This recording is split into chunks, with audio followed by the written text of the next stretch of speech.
Halo semuanya, nama aku Devanda Harabi. Di sini aku sebagai pembuka untuk menjelaskan presentasi tentang komputasi awan atau yang sering kita dengar itu sebagai data cloud. Nah, data cloud itu apa sih? Data cloud itu adalah bagian komputer yang untuk menyimpan data, namun dia itu nggak perlu fisik atau infrastruktur komputer itu sendiri. Dia itu dipakai dengan cara mengakses internetnya. Nah, kalau masih nggak mudeng, jadi struktur dari komputer itu kayak ROM, ya, ROM 512 GB, 1 tera atau 256 GB yang biasanya dipasang komputer. Nah, itu fisik. Tapi data cloud itu nggak perlu. Nah, kayak gimana data cloud itu? Kayak Google Drive, Gmail, atau cloud online. Nah, kira-kira nih kita mau bahas seberapa penting sih dan masalahnya di pemerintahan. Ayo kita cek masing-masing.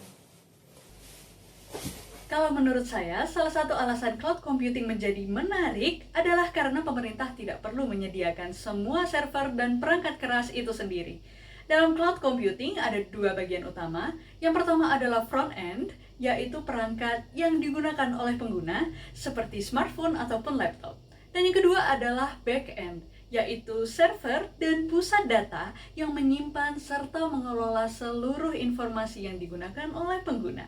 Jadi, ketika kita membuka sebuah aplikasi layanan pemerintah secara online, sebenarnya kita hanya melihat tampilan depannya saja. Semua proses pengolahan data dilakukan di dalam server cloud. Karena itulah, layanan bisa diakses dengan lebih mudah dan fleksibel.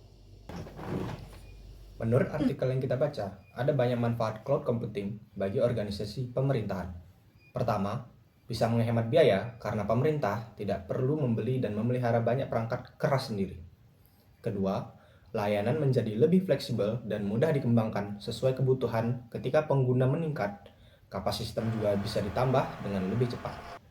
Selain itu, cloud computing juga bisa mendukung berbagai program pemerintah digital seperti e-government, smart city, smart education, dan smart health.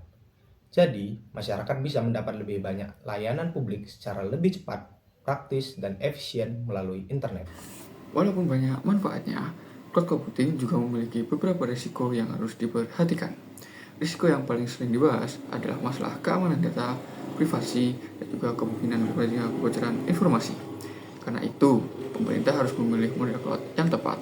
Dalam artikel ini disarankan menggunakan hybrid cloud, yaitu gabungan antara private cloud dan juga public cloud. Data yang sifatnya penting dan rahasia disimpan di dalam private cloud, sedangkan layanan yang berhubungan langsung dengan masyarakat dapat menggunakan public cloud. Jadi kesimpulannya, cloud computing dapat membantu pemerintah menjadi lebih efektif, efisien, dan modern. Namun penerapannya tetap harus memperhatikan keamanan data dan juga keberlangsungan layanan.